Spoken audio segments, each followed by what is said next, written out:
good. All right. Welcome to another episode of Mrs. Z and Fifth with your host, Zacchaeus and the Fifth General. What's going on? Good to be here. Good to be here. Definitely good to be here. All right. Sure. Last episode. Oh wait, hold on. Let me drop that bomb.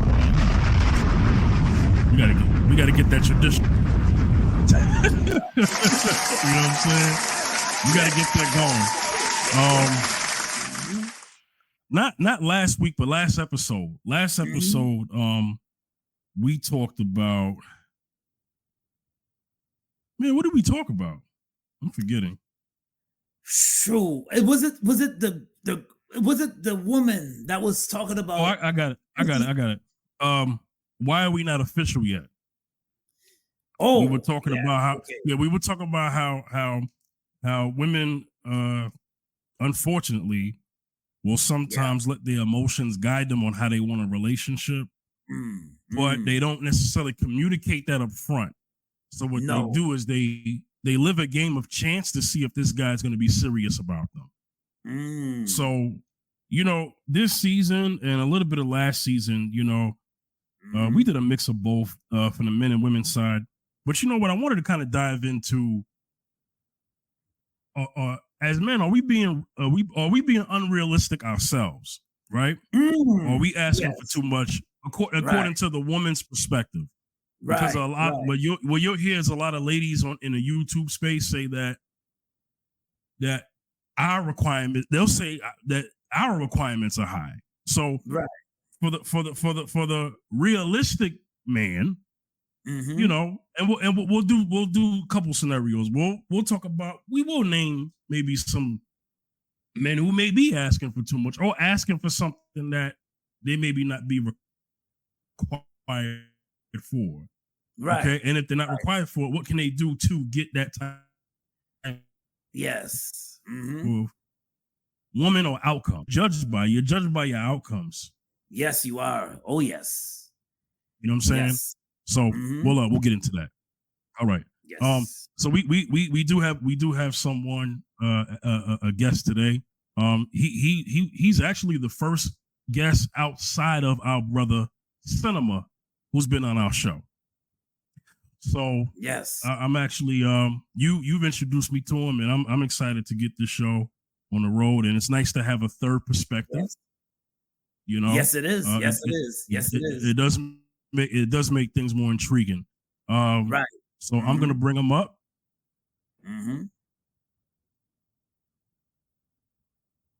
All right. There we go. How's it going, Brother Ray? How you doing? Welcome to the show. Phenomenal, gentlemen. Great to be here. Thank you for having me. Oh, man, it's a pleasure. Definitely a pleasure. Thank you. Let me give you a round of applause. Zacchaeus and I go back over 33 years, and Fifth, I met you through him, so it's an honor. Definitely. Yeah. Definitely speak on it more, man. Speak on it more. You could speak Zacchaeus on go ahead. Oh yes, we go back since, I would say, we're telling our age. Yeah. 1990. October 1990. October 5th, 1990 to be exact. 1990 to be exact. We met through a mutual friend of ours at the Staten Island Mall. Yes. A mutual friend we met at the Staten Island Mall. And ever since, we've been connecting ever since. We've been connecting ever since. And it is an honor to have a brother from going way back from beginning of 1990. Yeah. High school time, to bring it together to even till this day. This is what, 2024, to even bring it together right now. And we still connect as two brothers, always connected with each other and what's going on. And absolutely. Yes. So, and just going through this experience with women, we've been through we have a lot to give, and we have to share about our experience with dating, marriage, and everything like that. So, at one time, me and Zacchaeus were in competition as far as who had the craziest experiences. And then in June 2003, I won. He beat me because it's an unusual encounter. So, Cliff, he can write a book. Can definitely write a book. That would be a bestseller for sure. Yeah. Yes. Yeah. Mm-hmm. And crazy, unusual encounters. That's I like that. Oh my gosh. OMG. Yeah. Yeah, you know. Yeah. Hey, well, you know what? If it relates to this topic, I mean, I would like to kind of hear, a story from you, Ray, or Zacchaeus. Hey, if you want to kind of, give us a little treat on the show pertaining to our topic, and we'll get to that. If it plays in, you know what I'm saying? We'll definitely, do that. Absolutely. Yeah. Mm-hmm. So, I kind of want to do this. And go ahead, Ray. Go ahead. Well, it's like this. I mean, my last encounter with a woman when it came to online dating, this is what happened as it relates to men asking for too much. Okay, you ain't gonna believe this. Okay, but, let's start with that. Go ahead. Okay. I was on this dating site and I was talking to this woman. Beautiful woman, happens to be Caucasian, and she's younger than me. And we were vibing slowly but surely. And then on the 8th day, I figured since we're doing so well contacting each other, I said, well, let's go to the next step. I gave her my phone number. She says, I don't believe in talking on the telephone. I prefer to text. And I said to her, well, usually the next step, dog. Usually the next step after you get to know somebody through online dating is the telephone if we're both mutually vibing. And I don't feel that I'm asking too much when it comes to progression. Apparently, she felt that I did. And she said to me, if you do not want to continue talking through text, I totally understand. And in a bewildered state, I said my piece. I said goodbye. She said goodbye. So apparently, progression in this day and age is asking for too much. Mm-hmm. Well, you know what? Hey, you know what? I can respect that. I'm gonna give you a round of applause for that because I can respect that. Because here's my thing. Typically what you hear on the woman's side on the internet is that men are only communicating in text. Yeah. And that they're not doing the phone calls. Yes. You see that as a common complaint on that side. Here you are, a man, having an encounter with a woman, and she's saying that she is more comfortable with text. Yeah. I find that interesting. Zacchaeus, speak to that. Is this maybe I'm thinking, what's it? It's just this era. It's just an unusual and weird era. Maybe the influence of Gen Z. I don't know, but it's just this texting thing. And for some apparent reason, this grown woman, how old is she, Ray? She's 33. Okay, 33. Older. Yeah, she's grown woman. I have to say grown woman. Grown woman, 33 years old. Just want to say. Yeah, that's no excuse. Yeah, she grew up in the era of phone. She grew up in the era of phone talking. Mm-hmm. You know what I'm saying? So all of a sudden now she's just comfortable with text. But what kind of relationship is this? And I can't even hear your voice. All I gotta do is just communicate by just using words on text. And I mean, oh my gosh, listen, we're living on some unusual times, and I agree. Are just weird. I mean, just Ray can tell you he had some weird encounters, just weird. I mean, oh my goodness, like that. She don't want to. She wants to get. She's on a dating. She's on a dating, online dating, but yet she just want to text. No want to. No dialogue. No, just text. Mm-hmm. I've heard of things, but that was one of the weird encounters from that he told me about. Yes, crazy. That's crazy. You know what? I'll say this. Yeah. So we have scenarios where you hear a lot of men talking about women being unrealistic and then them asking for too much. Yeah.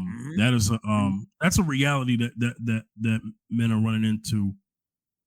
That women are running into. But let's break down what would be reasonable or asking for too much, right? So what you're hearing is this 50-50 talk, right? Like a lot of women are today, no matter what age they are saying that, regardless of what's going on in the economy, they'll say, you know what, I'm hearing a lot of men wanting to go 50-50, which that's not actually true, right? But they're saying that, right? And so for them, they're saying that us asking for 50%, for the sake of the conversation, men who are wanting to get married, right? They are saying that men are asking for too much when they want 50%. I'll take it a step further. It don't even have to be 50. If you ask for 20%, they'll say that's asking for too much. 20%. Yeah. So my thing is this. The definition for me, too much, is asking for something that you can't do in your power. That would be asking for too much. It's something you can't do. So if it's something you can't do, I get it. Then that would be asking for too much. I'm asking for more than what is necessary. That would be asking for too much, in my opinion. But my opinion doesn't matter. In the dating game, when you're trying to get to know a woman, women, it's really what matters to them. It's what they perceive to be too much, right? So, Ray, you were talking about the Texan, right? That is just scratching the surface. That's nothing. That's small potatoes compared to many other things that they're asking for. So my question is this, right, brother? And I'm going to have Zacchaeus go after you. If a man is asking for 50% of her resources, he got his money, she got her money, is that, in your opinion, asking for too much? In a marriage. In a marriage,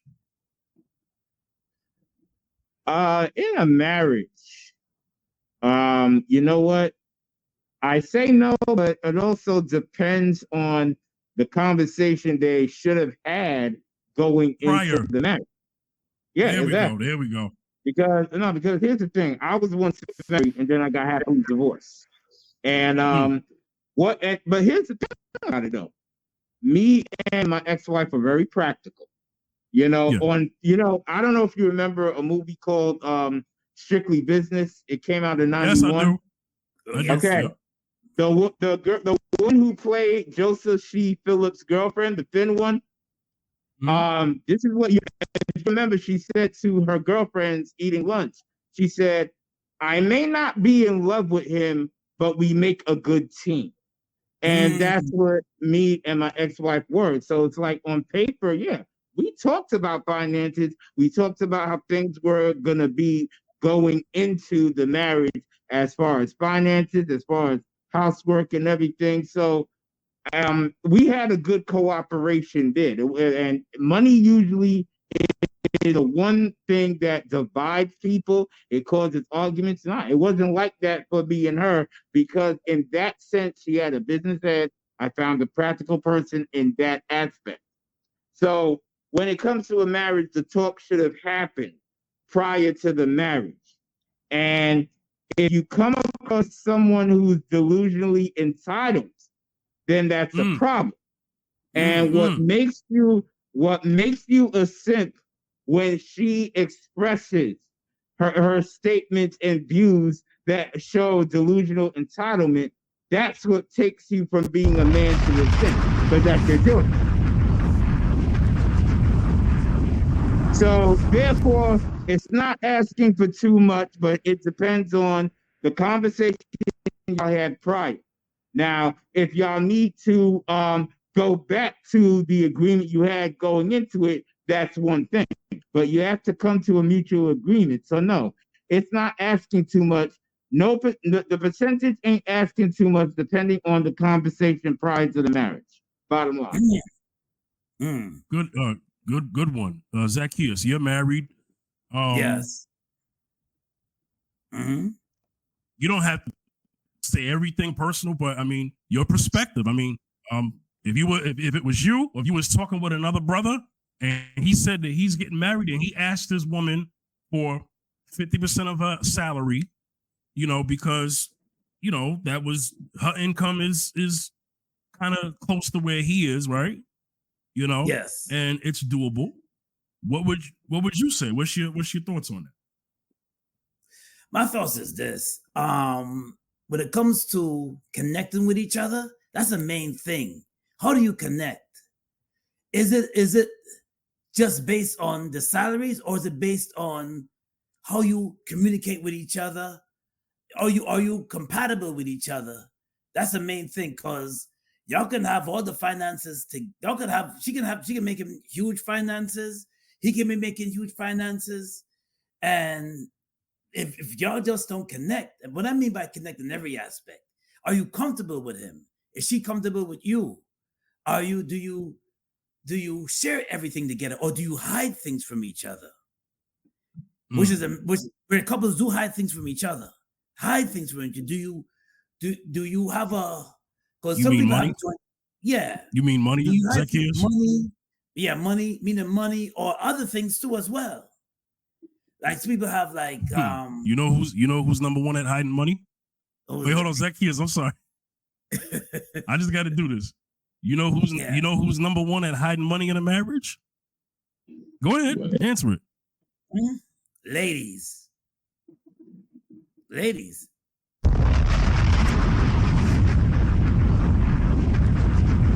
Okay, go ahead, continue. I'm sorry. I just wanted to. No. I know you had to get it. Yeah, you just had to get it in there. But Ray is right. Yes, and we, you know what it is. And when it comes to, and that's what it is. Some women, they won't tell their mates everything that they're doing, and I guess vice versa for that too. But when it comes to how, it's a matter of how comfortable you are with that. Because some women, I'm gonna just say it like this: some women, they put their men down, man. I mean, they don't trust them with a lot of things. They're married to them because they have assets together, like a house, they have kids, but that's as far as it goes. But when it comes to like building together and trusting together and building each other up, sometimes that's lacking in a relationship. Meaning that is lacking. The reason why I say it's lacking, because a woman can say that she can be building herself up financially, but not adding on. Some couples are in competition with each other. They don't believe in this. My money is your money. Your money is your money. They won't, like I say it, rub pennies together to make it work. If you know what I mean by rubbing pennies together to make it work. Then they don't build an empire together. They build it separate, and that's a problem. That's a serious problem. So when it comes down to that, it's about the connection that you have with that person that really makes a big difference. Because if you don't have a connection with your wife and she's hiding certain things from you, or she don't trust you with certain things, that's a big disconnect, and that can cause mayhem, and it could cause secrets to pop out. And I mean in every aspect, finances. We're adults here. Sexual stuff, yes, yeah, and also what you want if you have kids, what you want the kids to get into as well. So, yeah.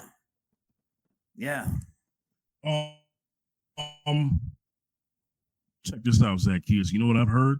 And there's a popular pastor. He got a sermon about this, where he says, and he's talking about a woman who's working, right? He says that as the husband, my money is our money, and her money is her money. I know you heard that. I heard that. Yeah, of course. Here's the thing. Here's my question to the ladies who adopt that philosophy, right? Yes. Okay. So, if my money is our money, and your money is your money, but you want to make decisions about things that contain me and you, that you came up with, that you for the certain purpose only want to benefit from, but you don't want to put your money into that, I find that a problem. I'll give you more examples. Your married family has children, let's say 3 children. The wife wants them to go to private school, right? All 3 of them to go to private school. Private school is expensive. Yes, it is. Okay? Yes, it is. Yeah. Husband is doing all the things. Husband is doing all the things that he's taking care of, the home, everything. Everything's good, right? But this expense is beyond his means. His means. She's working. She doesn't want to come out of her pocket to send the kids to private school. That's a problem. Because if the husband already said, listen, I want to send my kids, check this out. Okay, baby, we could do this, all right? But we can't afford it. And when he means we, he means him. Because she said his money's our money, right? Stay with me. But she has been working. She's been saving her money this whole time. She hasn't paid a bill. Hasn't even seen it. Doesn't even know how to spell bill. He spells it wrong. Bile. Right? So I find it kind of selfish that a mother of 3 kids that the man and wife came together, to create, she doesn't want to contribute a dime to those kids. That's strange. Zacchaeus, go ahead. I'm gonna have to come in right after you. Zacchaeus, go ahead. And I'm gonna say this: people do what's most important to them. So he feels that's not important. That's why he's withholding that money. He feels that's. Wait, hold on. That's not what I said. So he can't. I said he can't afford it because his resources are already spread out through everything else.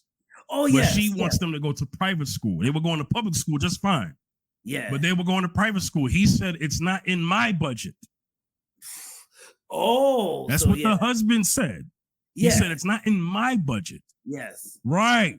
And she doesn't want to spend the money that she makes to contribute to the family.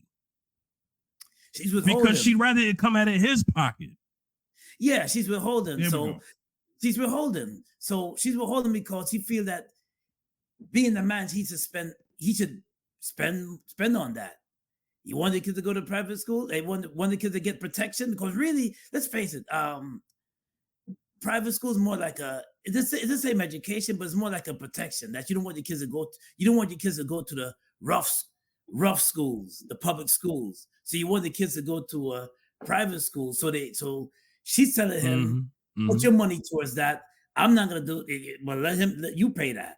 So all of a sudden now you pay that. I thought it was our money together. No, but you pay that. So how's it our money together? Yeah, I thought it was our children. Yes, it was exactly. He's supposed to come together and pull the money together to pay it together.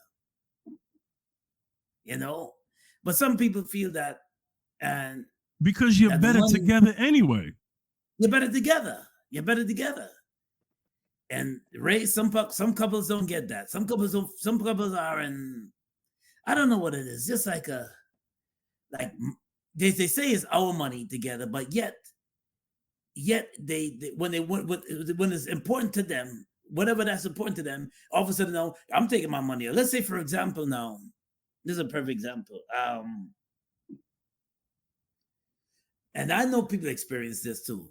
A man wants to take money out. Maybe they have a joint account. I don't believe in joint accounts, but maybe let's say they have a joint account, right? A couple have a joint account. And he wants to take the money out. People gonna hate you for saying that because you married. Let's say you have a joint account, and and the guy, he just taking the money out to invest in, let's say, maybe Bitcoin. That's the latest thing now, Bitcoin, crypto. And his wife is saying, "Oh no, we'll lose that money," which is probably true. You'll lose that money because something about with the Bitcoin and crypto that I put this money and I make more money. But she's saying no, but to him is important. So that becomes a conflict now because to him is important, but they have the money joined together. And so they discuss it, but it now becomes like a tug of war. I'm gonna take it out, no, and that's when it comes to like, you know what? I know what I'm gonna do. I'm gonna separate my account. I'm gonna just have a separate account so I can take whatever money out. If I lose the money, I lose the money. But when you have it's supposed to be in unison together. It's supposed to be money that pooled together in unison together to do certain things. But that's not important to her. It's important to him, but it's not important to her. So that's why maybe the joint account thing, like, it doesn't work all the time. But I believe that you should have a separate account, but have a joint account together just for the important things, like school. That was an important thing. They should have pooled their money together to put the kids through the school. That was an important thing, So yeah. Yeah. Ray, go ahead. Well, the thing is, this goes back to communication, what you accept and what you tolerate going in and once you're in the marriage. Mm-hmm. Yep. I believe you said the scenario is his money is their money, her money is her money. Okay. He agreed to that. Yes. He agreed to that. So you can't blame her because he agreed. Okay. So times get tough. Now he needs her to put her financial input into this. Now all of a sudden he has a problem. So you see, this goes back to not simply communication, but effective communication. Yes. That's what I say. This should have been discussed about foreseeing certain situations happening. Now, I don't understand how, as a wife and mom, you don't want to get out of your comfort zone and dip into your nest egg, your delusionally entitled nest egg, and contribute to your kids' well-being. It makes no sense. But again, come on now. But here's that's what I'm talking about. But here's the thing, though. I hate to say this. As far as the scenario, the general, you have to understand he agreed to that at first, and I don't know if they talked about unforeseen circumstances. I don't know if they had the inflation discussion. But you see, when you agree to certain things that may bite you in the butt later, you only have yourself to blame. I am not saying the wife is innocent. I'm not. But at the same time, when you allow certain things to occur that bite you in the butt later, even if he's not blameless, you have to blame yourself because y'all didn't have the talk. So now all of a sudden, yes, you mentally trained your wife to be comfortable with the nest egg that she has. And so in her mind, you have some nerve to go into my funds when you train me going into this marriage. That what's yours is ours, and what's mine is mine. Reverse to the white. Yeah, you have to understand the mental dynamic and the emotional dynamic. So of course she's gonna be uncomfortable having to do the right thing for her family because he didn't train her to have the mentality for unforeseen circumstances where she may have to dip into that nest egg and come and do right. So once again, she's not blameless, but he's blamed because you train people how to treat you. You train people how to be in certain situations. Mm-hmm. So she allowed both of them to go into this marriage with the notion that she don't have to touch her money. So of course she's gonna get a human attitude. Oh, now I gotta touch my money. Why? I'm so used to you providing for me. I'm so used to you taking care of all that stuff. Now I gotta dip into my funds. Yeah, I'm gonna throw a fit. I didn't say I agree with her, but I'm saying you have to understand what led to it. Mm-hmm. Mm-hmm. Mm-hmm. Yeah, that's right. Yeah, yes. Ultimately, I so Ray, from that perspective, I agree, because as the man, he picked her. But let's just say that was not the scenario. Let's just say they did have the conversation, but mid-marriage, she adopted this philosophy, or maybe she always had this philosophy, but she wasn't upfront about it until later on. So she came into the marriage as we a team, right? That our money is our money. We one pot. We have a one pot system, right? Okay. All of a sudden, her hidden agenda now is being compromised because she's putting money into the marriage that she probably wanted to keep to the side. So what would your opinion be from that perspective? Two people who agreed, hey, we're family. If you got it, you got it. If I got it, if you got it, if you got it, we good. If you got it, we good. Not if I got it, we good. And you ain't got to do anything. You know what I'm saying? Not that, but just an actual, he's the husband. He married a woman who presented and sold herself as a helpmate. And now he wants her to be a helpmate about her idea. Go ahead, Ray. Well, all right. In that case, you're saying they had the conversation now, right? You're saying they had the conversation, right? Right. They had the conversation. Yeah. Okay. And she's still being stubborn, right? That's what you're telling me? Okay. All right. I just want to make sure that I'm covering the basis. All right. So if she's being stubborn as a wife, then that's a problem. Because you're right. They both had the conversation. They both agreed to certain terms. And now she wants to back out of the deal. Apparently, she didn't understand her role as a helpmeet. Because the thing is, if it's I got it, you got it. All right, you're on equal footing. So to back out because all of a sudden now circumstances are now putting you to the test. The only thing is, only true colors will show with time, gentlemen. And if she doesn't deliver on her role as a helpmeet in that, especially in that scenario, then that's a problem. Then in that case, only she's to blame. Because it's not a one-sided situation. It was not a one-sided conversation. It was an effective conversation where they mutually agreed to terms. Right. So now she don't want to agree to her terms. That's a problem. Now she's fully to blame. Yeah. Yeah. I want to transition, still staying within line, but I want to move on to another question. So let's say this, right?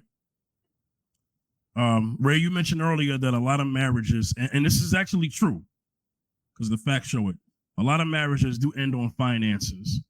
And usually the person who ends that marriage and files for that divorce is the wife, right? The stats show it. It's in the 70 percentile. That's high, right? So what is the incentive for men to get married in this day and age? If they're looking at the way how the numbers look, in terms of, because a lot of men look at it this way. Well, you know what? We never thought about prenups because our grandfathers came from the happy wife, happy life mentality, right? Yeah. Yes. But back then, divorce rates weren't that high. So you have today's men in this modern era. They're trying to figure out what is the incentive to get married if this is what she's going to do. If I'm going to be labeled as, I wouldn't say in the asking for too much, but maybe so, but what is the incentive now? Because men are hearing older men tell them their marriage, aka war stories, and they're scared. So I want to get your answer, and Zach, you go after Ray. As far as the incentive to get married, it's like this. I think the incentive to get married has heavily dropped because of how men and women are being raised. And unfortunately, you have people who are, I wouldn't say fully modern, but it's like half and half. You have the half and half parents that are raising these men and women who are now the modern day men and women. Now, the problem is that because a lot of the women who are raising these women to have that modern way of thinking, unfortunately, it puts men at between a rock and a hard place. So I'm not going to say that there's no incentive for a man to get married, because if you agree to certain terms as a simp or a man, the incentive still exists, no matter how we, the people, may feel about it. Yeah. Now it's up to you. If you're comfortable playing the role that what's his face? If you're comfortable in the role that singer Jimmy Cozier played when he sang his one-hit wonder, "She's All I Got," that's your choice. If you agree to those terms, where she's delusionally entitled as a mate, and you accept her delusional entitlement as a wife, that's on you. The incentive is there, whether negative or positive, but it's up to you to determine what you will tolerate, what you will accept, what you will put up with, and what you won't. That's up to you. The incentive is there, but you control the incentive. It's up to you. Yeah. Yeah, that's Jimmy Cozier's song. Sometimes I love her. I love Nicole. She's all I got. What happened to Christ? What do you mean she all you got? I always hated that song, and that song came out the year I got married. And as you can see, she's all I got, right? No, I say that to make a point, because it's like when you put your all in a human being, you've already acknowledged self-defeat. So if you're gonna accept simp terms, that's you. Simp terms. You made a choice. She did not put a gun to your head or a knife to your throat if you accepted those simp terms. And now, if that was the case, I understand. But if she didn't do any of those things to threaten you into being a simp, that's on you. Yes. Yes, it is. Oh, yes. Yes, it is. Yeah. Yes. Zacchaeus. Oh, yes. Go ahead. No, yeah. So, on marriage today, and I agree. I agree with Brother Ray, man. I mean, when's the last time? I have to ask you, Fifth and Ray. When's the last time you've been to a wedding? Oh, me. Oh, wow. My goodness. Um, if I remember correctly, I think it was 2006. Oh my gosh. I Tito's. could be wrong, but off the top of my head, in 2006, I was the best man in two weddings that happened 7 months apart. That's the last time I remember. Wow, 2006. People are not taking marriage. I was No, I take that back. I remember now. I remember now. Let me answer that because you asked me. Okay, go. Okay. It was 2010. I attended the wedding of a friend of ours. Okay.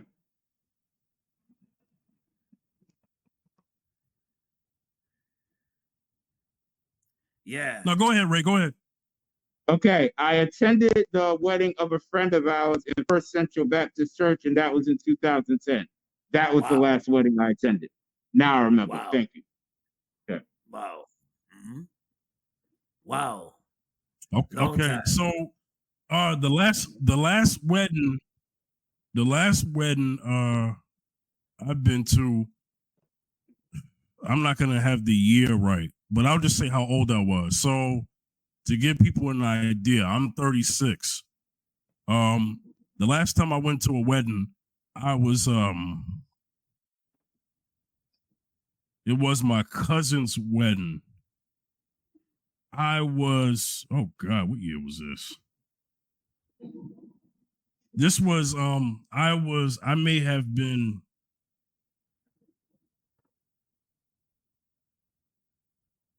dang, I may have been in my early 30s. So maybe it was within the last 5 to 7 years, maybe I would say. But I can tell you what I can tell you what I've been invited to more than weddings. I've been invited to more baby showers than weddings. Yeah, I'm going. Hello. Yeah. Hello. My point exactly. Women want to be women want to be mothers. Zacchaeus, continue, Zacchaeus. Some of the modern day women want to be mothers. They don't want to get married. They want to be modern day mothers. I met women that say, listen, I want to have a baby. They never said, I want to be married, I want to have a husband. They said, I want to have a baby. And Ray, you can attest to this. I want to have a baby. They say that. They say that, listen, and you ask them and say, I just want to have a baby. I just want my two other kids to have a sister or brother.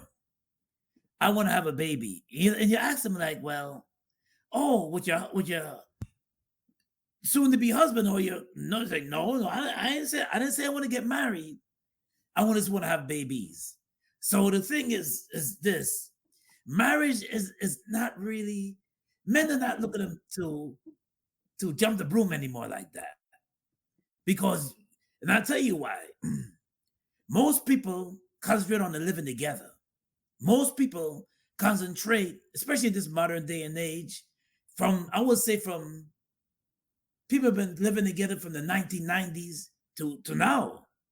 There've been people that have been living together 12, 20 years and never been married.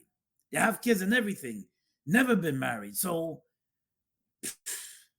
some people don't want to do it. I met a guy that's 30 years old, said that he'd been together with his girlfriend for the past several years. And he said, you know what? He told his girlfriend that we're not getting married because society said we should get married.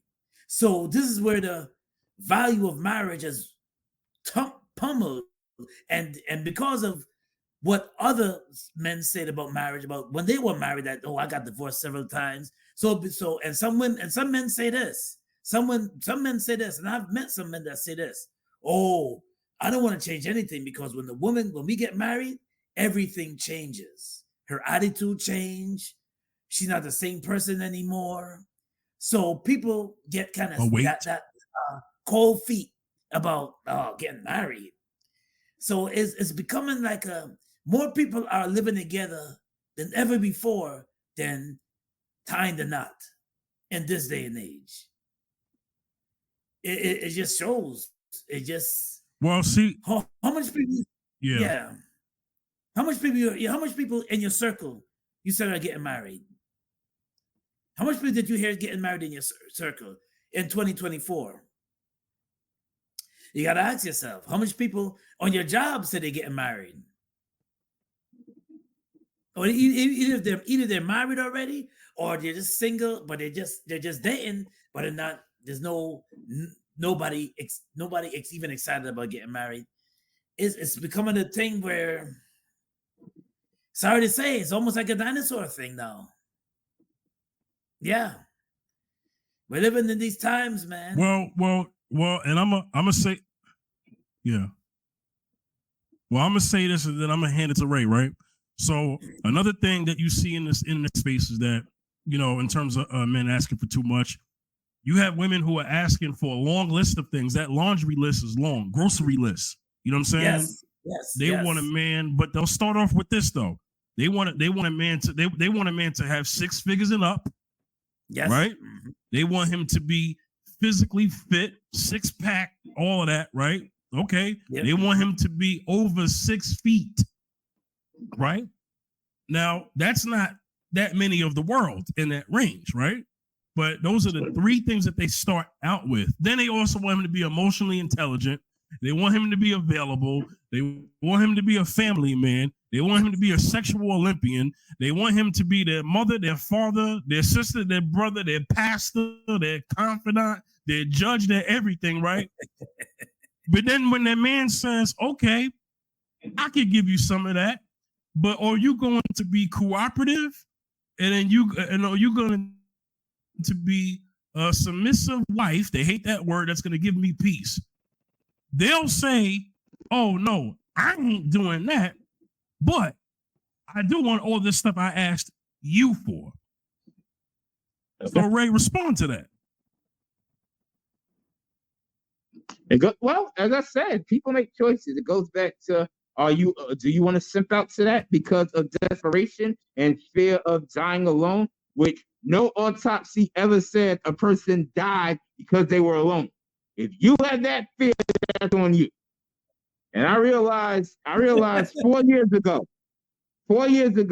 I really realized my self-worth. And I thought to myself, well, I went through many ups and downs. And I haven't had a relationship since 2008, and I'm still here. And I still can't think of any autopsy that said a person died because they weren't married. A person died because they weren't in a relationship. So here's my thing. If the woman gives that laundry list of things she demands and you fall to that, that's on you. She did not put a gun to your head or a knife to your throat. That's on you because you are too desperate to be by yourself. You would feel it's a shame to be by yourself.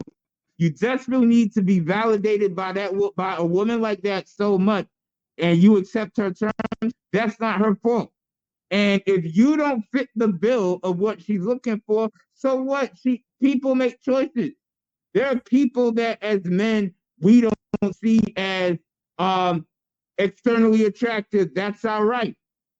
There are people who we are not considered externally attractive by. That's their rights. The only difference is that most men, most of us, the ones who aren't simps, we don't take the rejection as an L because we don't fit the bill. We keep it moving. But you have a lot of women who get rejected and they got the audacity to say, well, why do you feel this way? Why don't you feel this way? Go get someone who fits the bill like we do. Right. And stop fearing being alone or simping out or simpetting out because you're worried about some delusional autopsy that says that's the cause of your death. It ain't like that. So in the case you described, Fifth General, she has the right to make the laundry list. It's up to you if you want to either simp out and accept it, retrain her mind, or keep it moving. Yeah. Yes. Yes. Good point, brother. Because just because I have a preference, doesn't mean that I'm going to get the preference that I'm asking for if it's unrealistic. And so I kind of want to let's get unrealistic, right? Let's talk about the men now. Let's bring the men to the to the core. All right. Okay. All right. You know, you have men out here, and I'm gonna start with Zacchaeus with this one. You have men out here. You have men out here who, let's just keep it real, don't have a job, but they want a woman who's a 10. Zacchaeus, is that asking for too much? Well, this is the same way how I'm sorry. How? Hold on, bro. How? Okay. Just the same way how they have some women that are delusional, they have some men that are delusional too. It's like this. Absolutely. I've met men that they don't have a job. They don't want to work. When they see you, they want you to give them money. But yet they want to be with they want to have a woman. They want to date a woman, they want to have a woman, and they're trying to talk to a woman. You ever seen that dude begging on the street? And he's like, yo, shorty, can I? Zacchaeus, not just any woman, a 10. A 10. Yeah, a woman that's put together physically as well as mentally too. Well, he wants that woman. Like I said before, they have some guys that are just like some women are delusional. They got some men that are just as equally delusional too, and he ain't contribute. He's a They got some men that they're dreamers, lazy. You tell them about reaching their goals, and they dream to you about what they want to do, and then when you see them in 5 years, they're still in the same corner. They're still doing the same thing that they told you that they're going to do 5 years ago. But yet they want a woman that's maybe like a Ashanti. They want a woman that's Kim Kardashian. They want a woman that's Beyonce. They want a woman that Kelly Rowland. They want a woman Waka Flocka's ex-wife. They want a woman like that. They want a woman like that. She got to be, oh man, she can't have no. She have to have the money to provide them. They have to have the money because not only they look at her looks, Ray. Not only that they look at her looks, they look about. You know what they would ask her? How much money you make? Like in other words, she's supposed to bring all the assets to the table to provide for him, so he can be comfortable. Those are the same guys that if they're ever going out with a woman, and she's making a whole lot of money. She's a nurse. Nurses make good money, or teachers, they make good money, and he has all the time in the world to be around her. He lies to her and say, "I'm getting a job," but yet he borrows her car, takes her money, sit home and play video games. And they got some guys that are young guys, maybe 21. Baby boy syndrome, sit at home, play video games all day long, watch the latest, up to all the seasons on Netflix and everything. All the latest seasons they're up to on Netflix and everything. But yet, they're online looking for a queen. Dude ain't got a job. He ain't got a pot to piss in. Okay? He ain't got a job, but yet he's searching for a queen and critiquing. Oh, that's your woman? That's you? Telling you, let's say if you're dating a woman, hey, she has a little weight. Oh, I would never date her. She's too big. Dude ain't got a job. Not even the not so attractive woman will want to date him. He's lagging and leaning on somebody to provide for him. lagging and leaning, and he's a smoocher. He sees a woman struggling, working hard, asking her for money. Oh, I think you're very beautiful, very attractive. But by the way, you got some money you can loan me for the day, man? I mean, yeah. And then there might be one of you. I can't hang out with boys like that. No. There's too much to do. But they're delusional because that's the kind of. But they're looking for these, like you said, these 10 women, these women that's class 10, and they look for that, and they sit. They're probably still, like I said before, not working, don't have a job, don't have an income coming in, but yet they want the best looking woman that's making all the money. There's those type of brothers too. Yeah. Serious. Yeah. Now, I'm gonna hand it to Ray, but I'm gonna give Ray a little more to kind of expand. I know I mentioned no job. When I mean no job, I simply just mean no income, no resources, or nothing contribute to a relationship that man may want. Right. And just talking about unrealistic standards that men may have in the dating field that women have viable complaints about. Go ahead, Ray. Again, gentlemen, it all goes back to choice. Now, yes, the delusion is real amongst those type of men, and we're going to stick to that since that's the subject matter right now. Delusion's real, but yes, the fact that he is in a dismal position and he's still shooting that high. All right, it's unrealistic, but if the 10, if the lady who is a 10 does not have the brains enough to say, nah, brother, when you improve, then we can talk. I'm talking to the brother that ain't doing nothing. If he is thinking to get an external event, if she lacks self-worth and lacks common sense, he will get her. Look, a convict years ago impregnated 4 correction officers. What chance do I have? Come on, man. So I hate to say it, there are some possibilities. So I don't bring that up as an inspirational point. I'm being real about it. This did happen. I'm not making this up. Mm-hmm.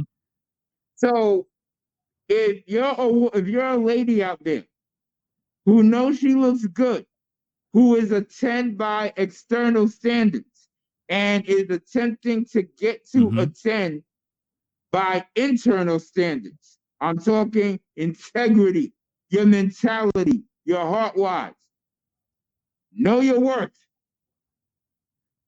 Don't settle.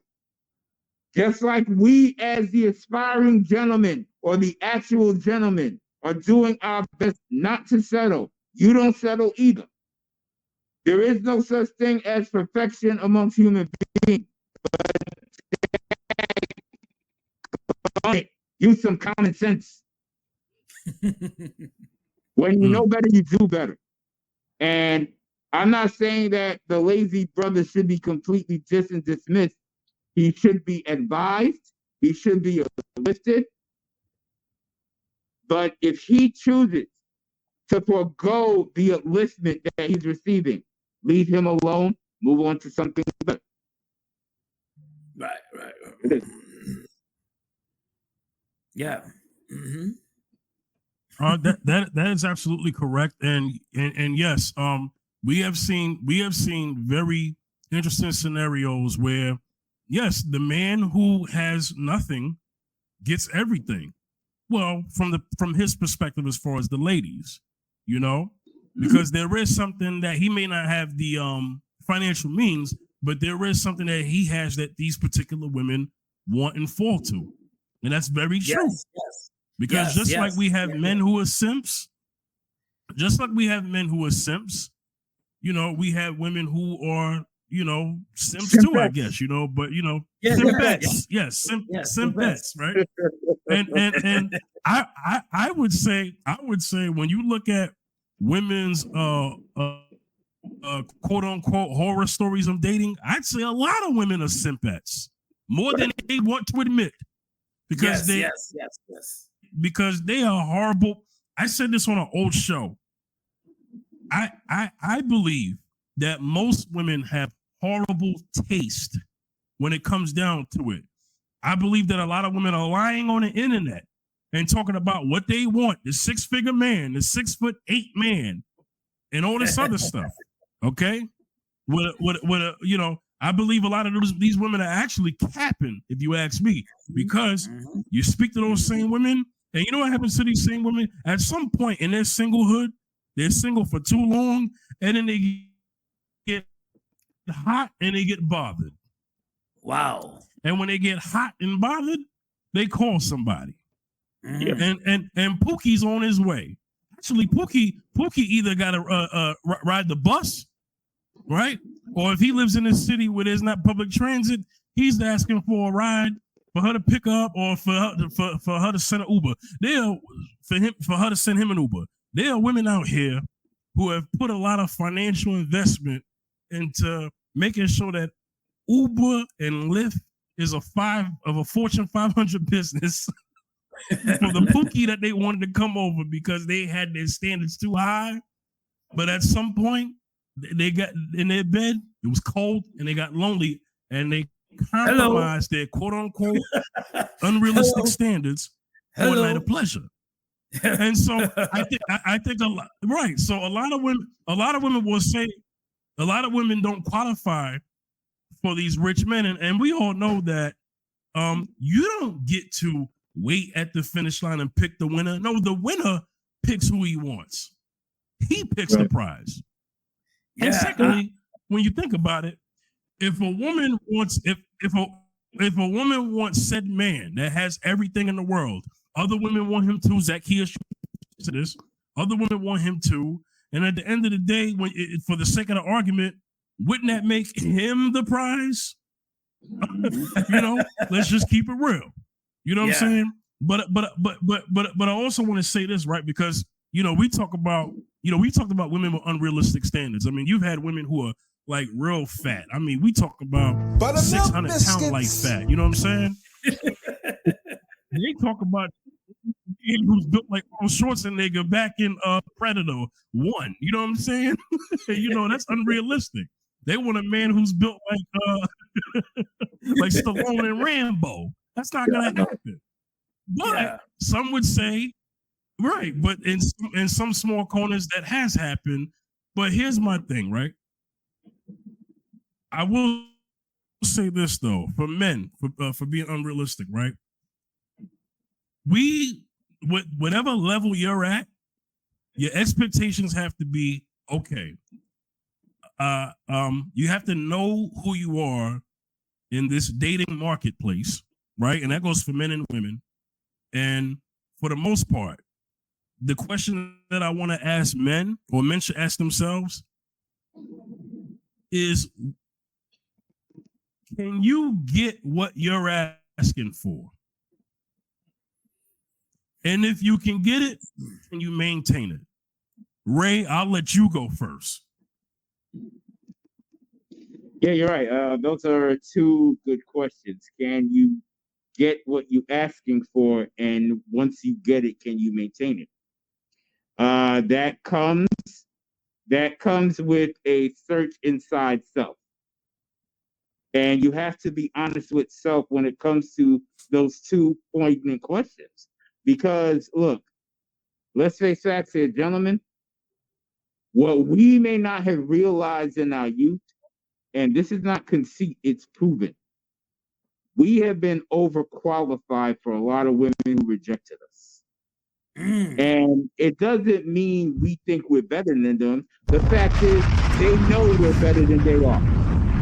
Because let's think about it. A lot of women who we liked whether it be the external standpoint only or the whole package, that did not pick up, that did not end up with us. Most of them did not do better than us. Very few of them did.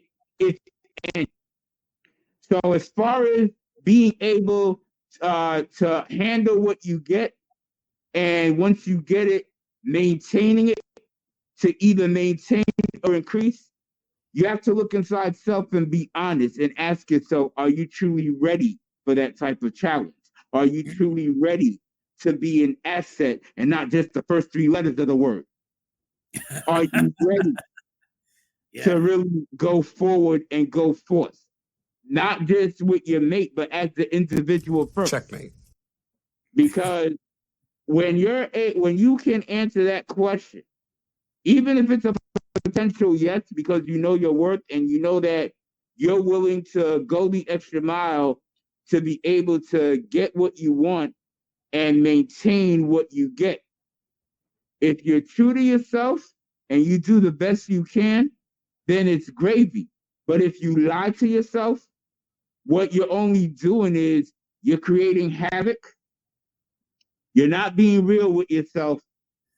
And unfortunately, you're going to be the bad reflection on who your mate is because you weren't honest. And that goes for both men and women when it comes to that type of challenge.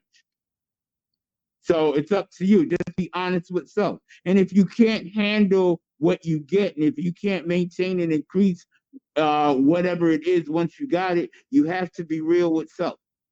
You have to look in that mirror and determine if you're ready yet. And if you're not ready, it's okay. Go find out how to get ready.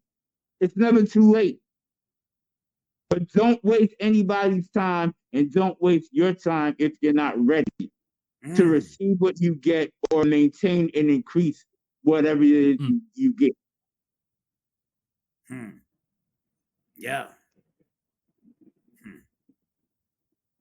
Wow. It's like yes. Yes. And I think, and it goes back to what you would allow into your life. What you allow really is what you allow, and what you in your self-worth, and what you're really in, what toxicity, if you allow toxics to come in your life too.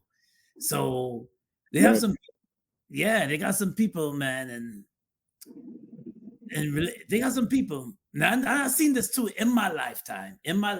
I've seen women buy the Pookie and Ray Ray their whole wardrobe, buy all their clothes, pay for their haircuts, and then when they're at work, he ain't working, she's working. Here's the keys to the car. He drives around all day. And has the audacity, hear this now, to have another girl in the car. Her car that she paid for. Dude not looking for a job. He's busy driving around, picking up another chick, spending all her money while she's busy slaving at her job. And that's a true definition of a simpist. And she's been doing this for a long time, for a very long time. So they have some women that their self-worth is, it's not even a penny, because I've seen it. I've seen that more than, I've seen a lot of women over the years, a lot of sisters over the years with men like that. And you wonder, and you'll be like, you scratch your head sometimes, you're like, what? Excuse. And you wonder, like, okay, at the time when I was single, I'm single, but yet you, and you scratch your head, you're like, wait a minute, am I missing something? I know the feeling, Zacchaeus. Remember, a mutual friend of ours, God rest his soul, chose a jailbird over me. Yes. So I did it. Yes. And fifth, some women, they get attracted to men on top. Hey, bro, come on now, dog. Yeah. Come on, man. They get attracted to that. And They feel you know what? And some of them feel comfortable with that. Now, if you're a man that's have integrity, a man that shows stability, mentally you're there, to them that's weird. For some apparent reason, it's weird to them. It's weird. And you're like, wait a minute. No lie. This was years ago, before I was married, of course. No lie. Woman said, you're working and I wasn't, I had my head on my shoulders. I always had my head on my shoulders. He said, you're kind of weird. But yet she's running around with a dude, and she got him. I mean, financially, she got him. Dude just came to me, said that, listen, she bought my shoes. You think I bought all this? I didn't buy all this. My girl did. And it's like what you said, Ray, is like what you tolerate. If you tolerate being a simpest and your self-worth is low, you're not going to appreciate a brother that has integrity. You're not going to appreciate a brother that will treat you like a queen, like you want to be like a queen. You're not going to tolerate it. You know what I mean? You're not going to. You won't be able to handle it. And this day, this is why a lot of men are single, and this is why a lot of some women are single too, because they have got to have people that their self-worth is like, it's not worth a dime, if you know what I mean. So, and you treat them like a queen is like, wait a minute, you're scaring me. You ever heard that term? You're scaring me now. You're treating her the way she ought to be treated, but so she's comfortable in the abuse, in the toxicity. She's comfortable, and she's comfortable with. It's the too good to be true method. Yeah, too good to be true, man. You're too good to be true. Why are you so kind to me? Why are you so nice to me? Fifth, you probably heard it while you was dating, over your years of dating. Yes, I have. Yes. Yeah. Yeah, like why are you doing this? Why am I doing? What do you mean? Why I'm doing this? If you ever date or run into a woman that says, and you're treating her like a queen, and I will tell the young guy this: if she asks you how you're doing this, run, because she's gonna treat you like crap. She is, because she's not used to that. She's not used to that. She's not used to that kind of treatment. So it's what you tolerate. Well, that's a red flag. Yeah, that's a red flag. When a woman when things are going well, here's the thing. When things are going well in a relationship and the woman says, I believe this is too good to be true. Yeah. There's a level of trauma or toxicity that she may have came from in her last relationship. Yes. And that will blow up in your face. No, you don't want that. That's a red flag. Keep it moving. You don't want nobody like that. Oh, no. Because she's already spoken in bad faith. You don't want a woman, and women, for the women out there, you don't want a man either who comes into a relationship in bad faith. No, you don't. No, you don't. Bad faith? Oh, shoot. No. You don't want that. No. And you don't. Mm-hmm. No. Yeah. I'm gonna come with another question. Yeah, so let's do this, right? So can a man who is there such thing as a man being, even after knowing your self-worth? Cool. But depending on the level that the man is at, is there such thing as a man being too picky? Go ahead, Ray.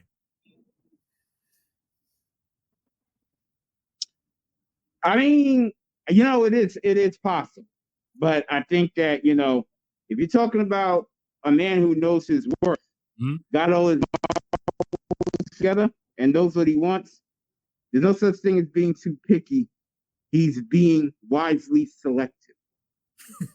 because the thing is, they said that about women too, about women being too picky. But no, he's being wisely selective because what he's looking for is the complement to the glove he has in his hand. You fit like hand in glove. So he's looking for someone to complement him. So you can have all the baddies in the world that externally look good, and then you may have like the average women who showed their worth as a wife before becoming a wife. Those are the ones he's gonna pick. Because one of the worst things that can happen is when a future spouse says they're gonna wait till they get married to prove to you the spouse they always was. No. Me personally, I've been a spouse since I was 6 years old.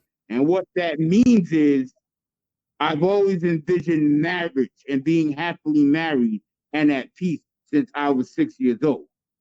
It didn't take me to the day I got married and I finally became a husband. No, legally I did, but I was a husband for 21 years before that happened. The point I'm making is, when you know better, you do better. And even though I've had my share of mistakes, and Zacchaeus knows I've had my share of misadventures and crazy. When you reach that point, as a lady, as a gentleman, aspiring or actual, you're being selective. You're not being picky. Picky is when you look at the immediate negative of a person. It could be minimal, and you say, "Oh no, that's it." That minimal thing that may not be a detriment to you for the rest of your life, you're gonna let that overshadow the other outstanding qualities that they have. If you repeatedly do that, then that's being unwisely picky. But if you're looking for the person, the lady who is the lady of her word, the lady of caliber, and the lady who understands what being a helpmeet is or is willing to learn, you're being selective.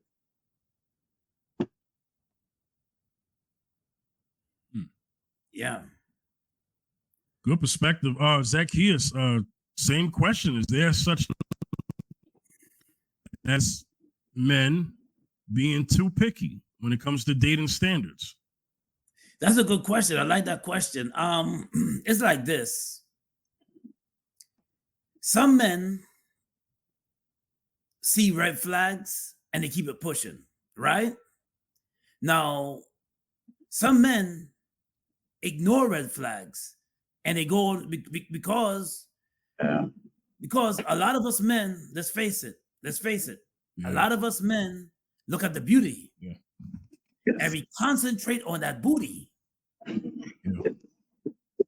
Okay. Yeah. And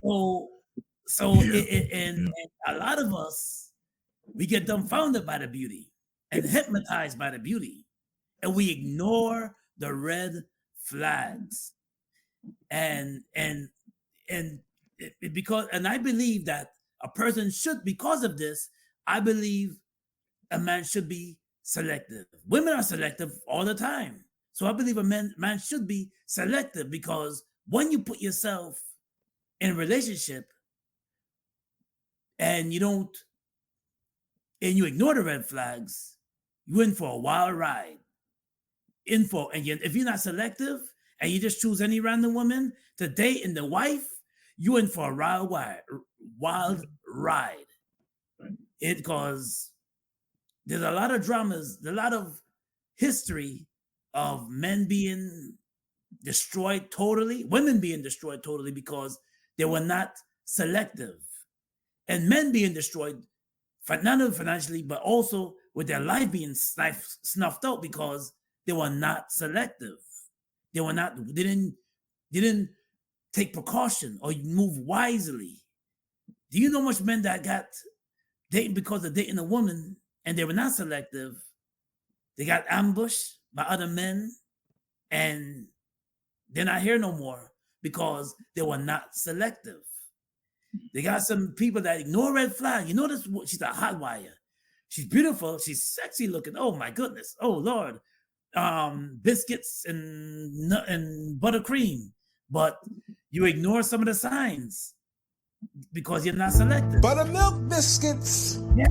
Or some of the signs you're like, oh, you feel so good. When you hug, you feel so good. But she's a live wire. And you know what the Bible says? It's better than man being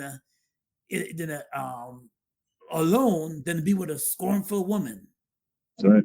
Okay, so if you're not selective, I believe in being selective. Why? Because life is short, right? And when you want to be living, and this is a choice that we make too.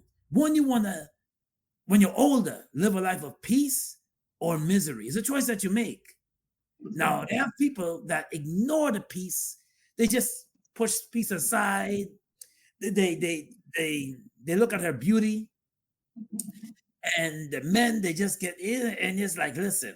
Oh, and another thing too, we're adults here. I could say it. The sex is good. Oh, it's so good. Oh, it's so good, right? Make your toes curl. It's kind of sex, right? Right? Boomerang. But she's fussy. She's argumentative.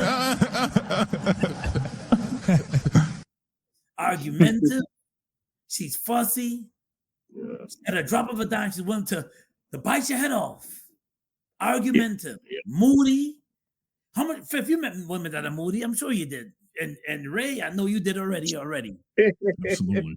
Moody as I don't know what, and fussy. But these are the red flags that some may ignore. And then I'm a neighbor and I'm hearing all the arguments that happen next door. There's so much arguments, throwing plates, throwing forks at you, and you're like, and you wonder yourself, you go to sleep as a man, and you're like, I made a mistake because I made a mistake. The things that we ignore turn around and bite us at the end because we're not selective. We look at other things, and it's crazy. What was the guy that? Well, I forgot what is the guy. I think somebody I knew ignored signs and ignored. I forgot who it was. Ignored a whole lot of signs, and his woman run him over with a car. Argumentative. If you argue with a woman every day, and she's not even married to her, but you're arguing every day for every little whatever the thing is, and you ignore her because she's cute, short, and the lovemaking is good. It's on you. Yeah. So going back to the question, yes, it's good to be selective. It's good to be selective because if you're not, you ignore the red flags. It's fair game. Yeah. That's right. Yeah. We have seen, and listen, I'm only 36, but even in my lifetime, we have seen on television on a mainstream scale, Jenny Jones, Ricky Lake, Oprah, and not in this order. And just to name a few, they have celebrated women for being selective. Yeah. The only thing a man was celebrated for being selective is about his favorite sports team and his favorite player. Because we didn't have those platforms that they had about that in the dating game. Right. What we saw was a lot of men get condemned on the mainstream on these television shows. And this is why you have women now on the internet angry that men are finally waking up and speaking out. But what they don't understand is men had to eat that and suffer in silence at home because they had their mothers, their aunts, their grandmothers watching these programs, soap operas, and all of that, all putting down a man. Yep. And young men have grew up with that image, and it affected them and how they operate and how they see themselves as men, and they ended up with a low self-esteem. And they've accepted that what Ray was talking about. There's an upbringing to this thing that puts a man in a situation to where he doesn't know his self-worth. You know why? Because he grew up in a household where it wasn't even taught. He didn't even see it. Yes. And so at a disadvantage. Yes. I love this episode so much, but we're gonna have to wrap it up. But I want to do one more, and then we're gonna sign off. Okay. Okay. So how are we gonna do this? I had it in my head and it lost me, but okay. What you hear, and this may lead into another topic for another show. What you often hear is what's being told to the man is by the woman who wants said man, I need him to have his stuff together, right? Right? Then when you ask that woman, well, what about you? Oh, he needs to accept me for who I am.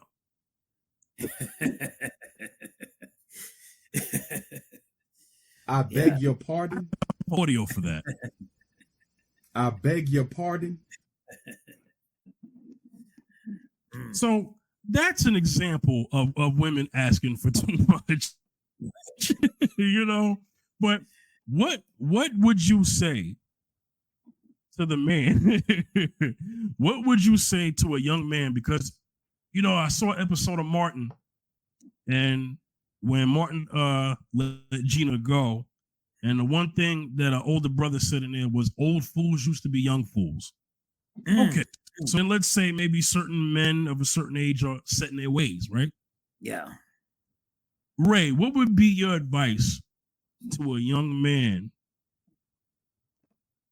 to his approach to dating and vetting properly so that his self-esteem is not attacked for asking for too much?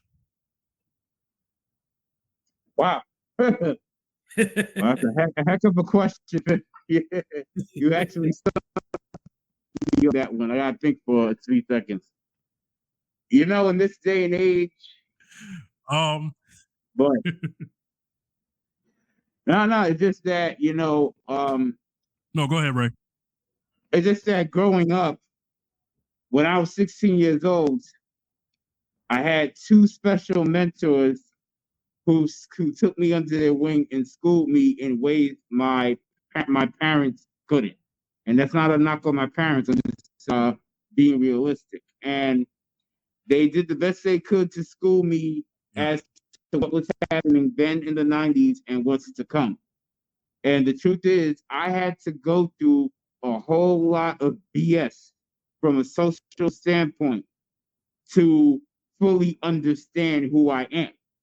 Because the fact of the matter is, if we proceed with life only going through the good times, we're not learning anything and we're not growing in any way. We're just sitting back, you know, living the good life, living the club life without a care in the world. We're not growing. So what I would advise the young man is,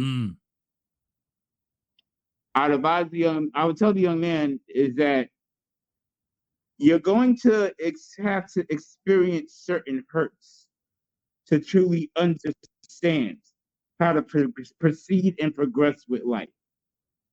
Now, what you should do from those hurts is gain wisdom, gain knowledge, and gain experience. And you have to remember, you have to stand on your own 2 feet in life. Because when you die alone. That woman is not going to be in the grave with you. But in the meantime, you do what you need to do to cherish yourself. And if you are religious, you know, God first, of course, then yourself, then everybody else comes next. So the point I'm making is I would advise him, you know, be the best person you can in any role. Focus on building yourself. Focus on building your wealth. And in due time, the desires of your heart will come. Some will go, but learn from that. And never get stuck on stupid. Never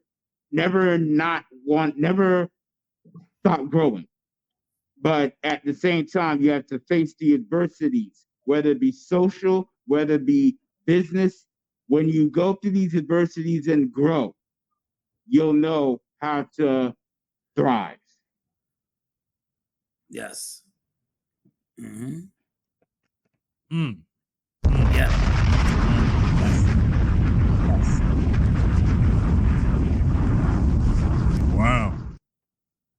Yes. Oh, Zacchaeus, Zacchaeus, same question. Mm-hmm. Oh. What would I advise a young man? What would I advise a young man to do or move in these times, right? Okay. Yeah. I would advise a young man to take his time when it comes to relationships. The reason why I will say take your time, don't rush it, enjoy your youth. Don't rush it. Even for a man that's in his 20s, don't rush to get married, don't rush a relationship. Because it takes a lot of steps to build yourself up. It takes a lot of steps to build your finances up. It takes a lot of steps to work on your health. Because why? Because, and I always say this, going back to if you're a person that's been through a lot of trauma in your life growing up, and you haven't mentally, that's why there's a lot of mental ill people out there, and you haven't mentally healed from that, and then you want to enter in a relationship, it's gonna cause that. It causes damage a lot of times to you and the person that you're with.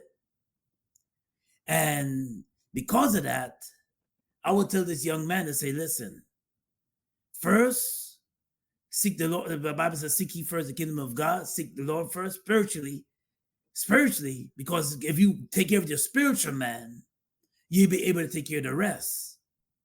If you pray and seek God first, you'll be able to handle your mental health, which is a big thing right now.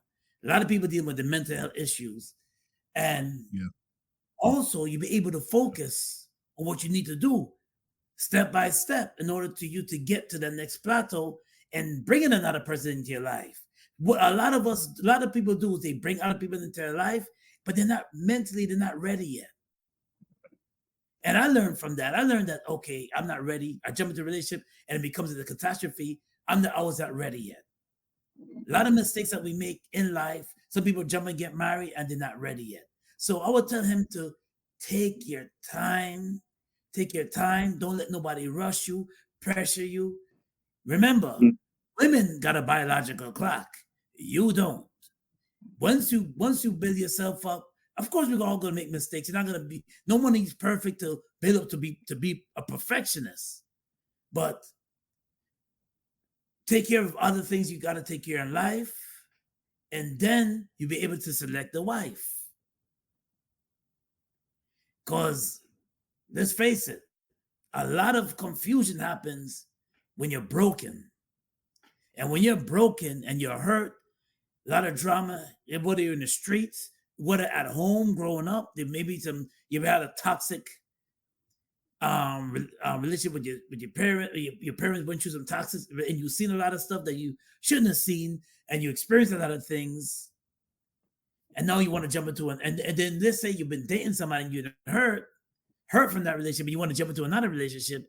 I've seen people rush relationships. In other words, they'll break it with somebody.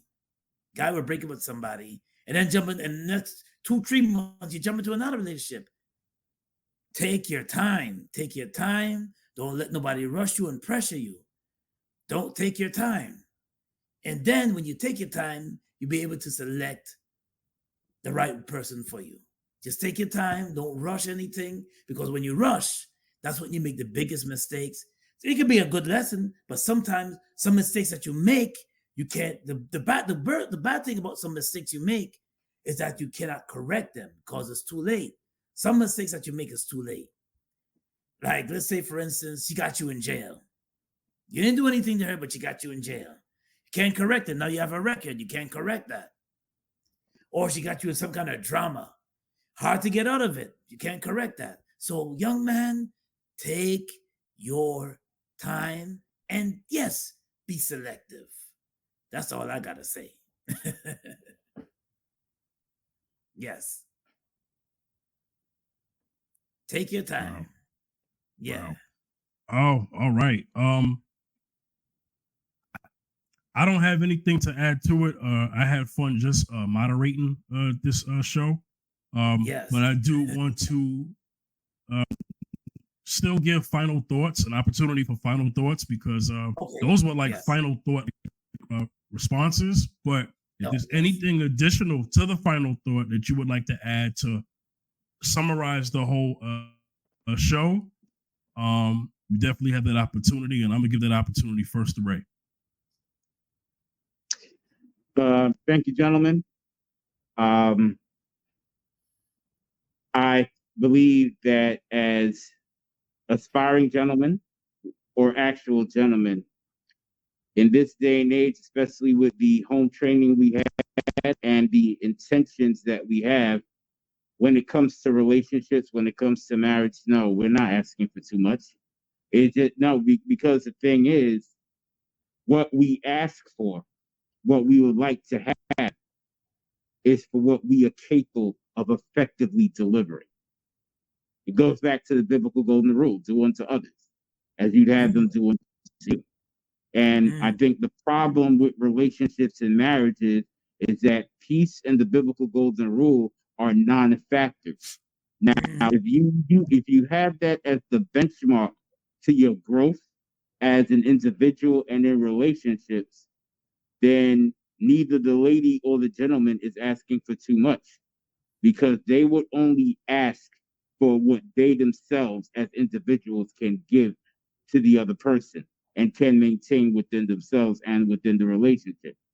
So are men asking for too much? Maybe the Pookies and Ray Rays are, but to those of us who know what we want and have our head up straight, no, we're not asking for too much. We are just asking for what we are capable of effectively delivering. That's right. That's right. Mm-hmm. That's right.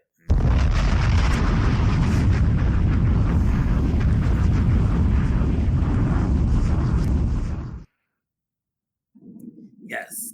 Zacchaeus. Yes. Ray, it was definitely an honor having you on. Thank you for blessing us with your presence on our show. Definitely want to have you on again. Thank you. I appreciate that, Zacchaeus. Yes. Words from the wisdom, words from the wise. Thank you so much for blessing us with your presence. And really appreciate it, man. And yeah, people need to hear it. So those who are listening, share this content, share it. I know it's words of wisdom. Share it if you can. Share it, because some people need to hear it. Some people need to hear it and meditate on this content that we had today, and just share it. We really, really appreciate it. Yes. Thank you. Yes. All right. So we're gonna get up out of here, Ray. Is there anything that you want to promote? Do you want to give out your social media handles or anything? Anything that you want to just let people know? I'll just simply say, those of you who are able to see my whole face despite this mask, y'all know that I do have a Facebook account and I do have a Instagram account, and I'll leave it at that. Yes. Okay. Okay. Hey, Zacchaeus, let them know where they can reach you, man. Yo, Zacchaeus Music on Instagram, also on Facebook, Wayne Backus 167 on Facebook, also on TikTok, Wayne Backus Gospel, Wayne Zacchaeus Gospel on TikTok as well. So hit me up, y'all. Yeah.